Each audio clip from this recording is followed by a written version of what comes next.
Moving on, the government, in collaboration with the European Union, has launched the Drylands Climate Action for Community and Drought Resilience project.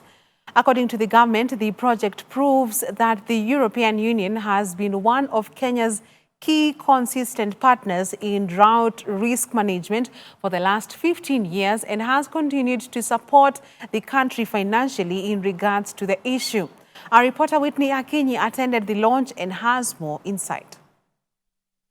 The European Union have provided an additional 13 million euros, which is about 1.6 billion Kenyan shillings, as part of its continued support towards enhancing the resilience of communities in arid and semi-arid lands to drought and other effects of climate change. Speaking during the official launch of the project dubbed Dryland Climate Action for Community Drought Resilience, the Cabinet Secretary Ministry of East African Communities, Arid and Semi-Arid Lands ASAL, and Regional Development Rebecca Miano noted that between February and March 2023, the government of Kenya allocated 6 billion Kenyan shillings for upscaling drought response interventions, further adding that they have received support from other development partners, the private sector, and non-state actors to meet their target demands. CS Miano thanked the EU for providing support towards cushioning livelihoods of affected persons and communities during the drought season.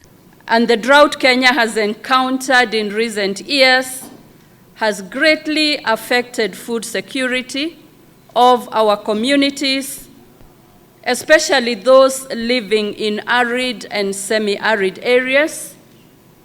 The challenges this situation has caused have awakened us to new realities that are now reference points on what we should do not to find ourselves in the same spot again.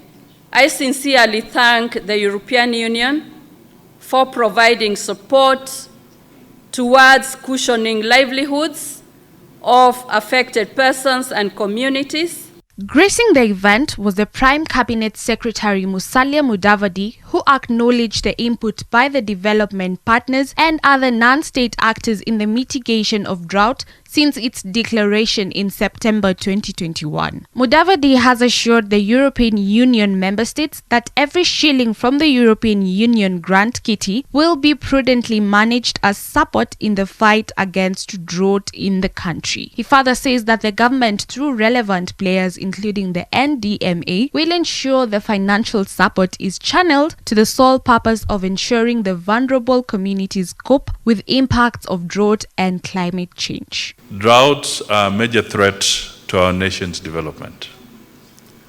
To mitigate the situation, about 38 billion Kenya shillings has been spent on drought mitigation since a national disaster was declared in September 2021. We believe that support to farmers to raise productivity would not only enable them to feed themselves, but also generate a surplus that contributes to national food security and the economy. Some of these farmers are in our arid and semi-arid regions, where the main production systems are livestock, keeping, and mixed farming. Reporting for Hope TV Newswatch, I am Whitney Akinyi.